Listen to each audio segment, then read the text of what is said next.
Hey guys, make sure to subscribe and hit that notification bell to be updated every time I make a new video. Thanks, let's begin. There's a little Godzilla in all of us. Trust me, he has plenty to go around.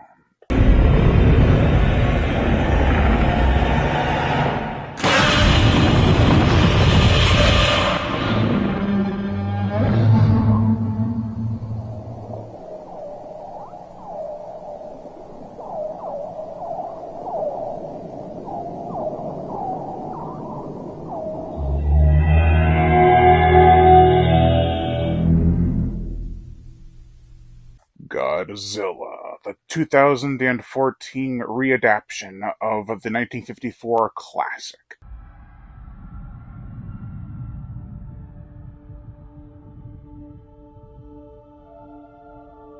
This is a reboot reimagining of the original film, directed by Gareth Edwards. It is also the start of the Monsterverse. The plot. It happened before. The destruction of a nuclear power plant. Lives were lost, families destroyed. Something awoke. One man, determined to discover the truth, gets his son to come along and find it. And they arrived at the perfect time to witness the birth of a bug-like monster and a reptilian god come to restore balance. It's got a creative plot for sure. One that connects nicely and makes sense. This is a movie you just have to experience, man.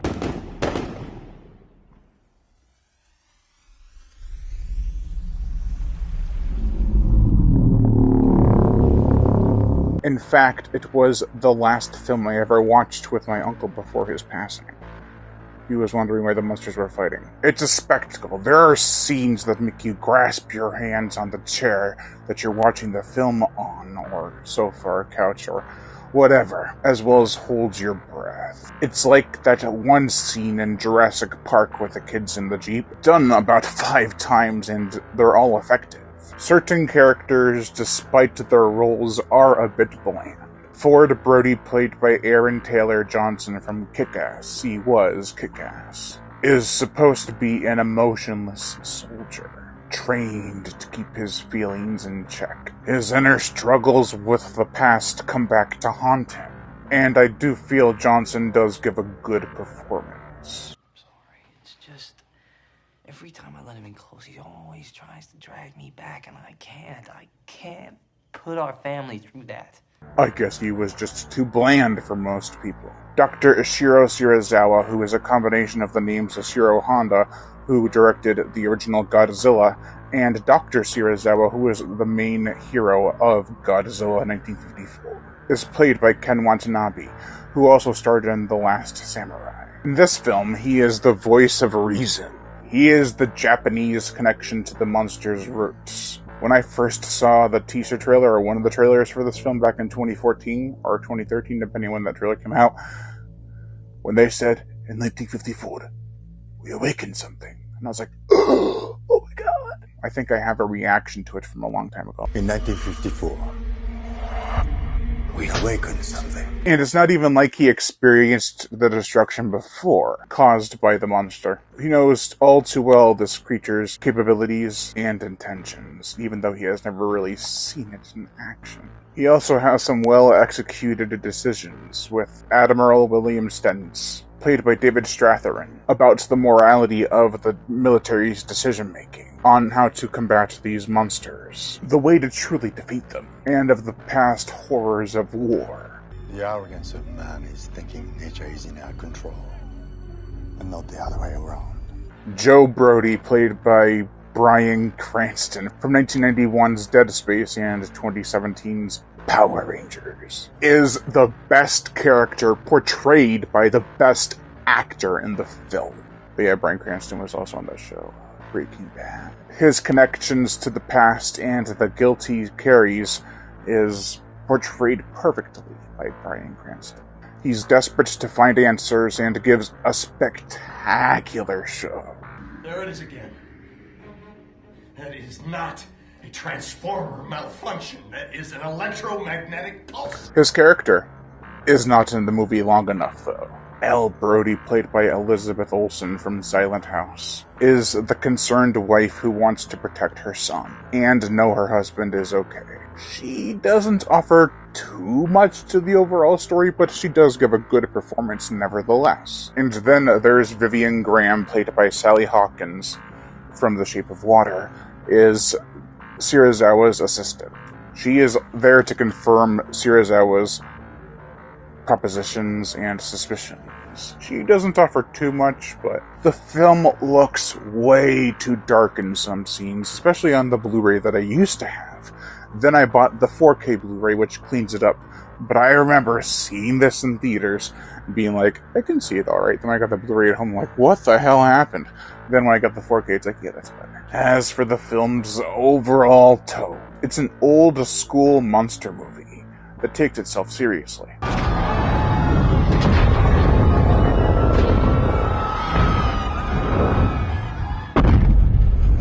I feel like this film, while not as good, is the Jaws and Jurassic Park of the Godzilla franchise. It was handled by an up-and-coming director, Gareth Edwards, much like Jaws was handled by Steven Spielberg, and Edwards had a great eye for scale, speed, or lack thereof, and spectacle. The big, lumbering Mutos, which stands for massive, unidentified terrestrial organisms, are downright creepy in their movements. They seem to struggle charging forward. With all those legs, who can blame them? It gives them an angry, charging buffalo vibe, kind of.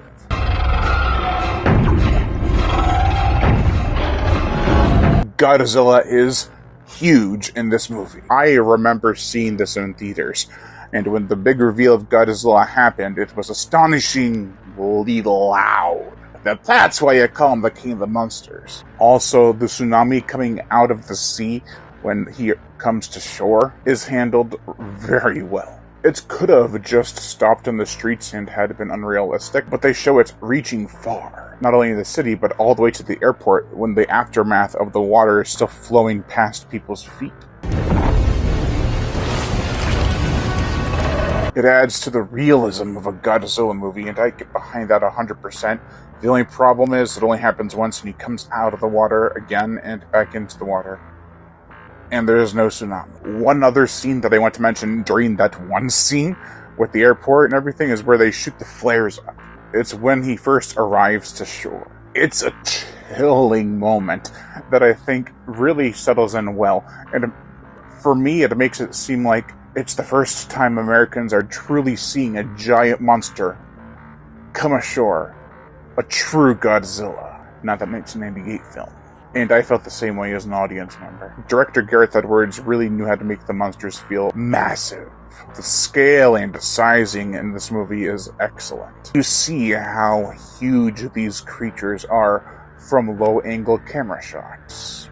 The halo jump from above, even though you're showing the monsters on a downward angle, it's still super creepy because you can hear all that wind rushing past the character. Then you hear Godzilla's muffled roar over the wind and the gear he has on. It sounds like distant thunder. That's awesome.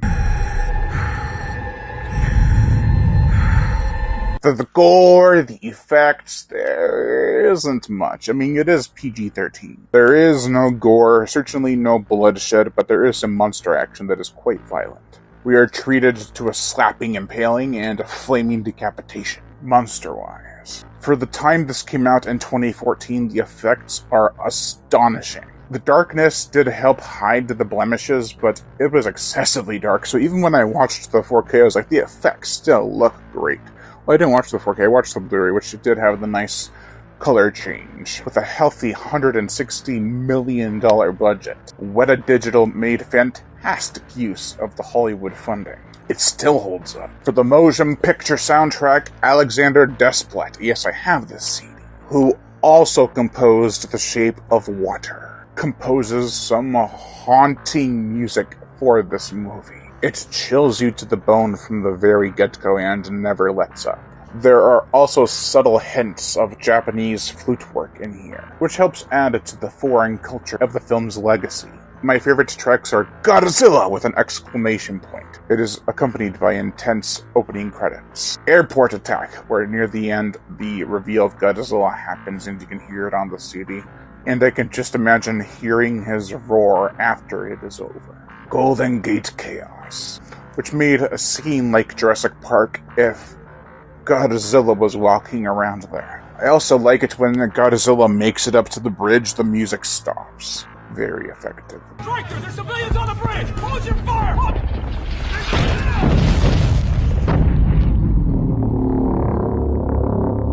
Godzilla's victory to triumphant peace, which makes you feel all the weight of the previous events being lifted off your chest. And then it turns into a magical moment as the time passes. And then back to the ocean, which makes you wonder, what is in store for Godzilla in the future?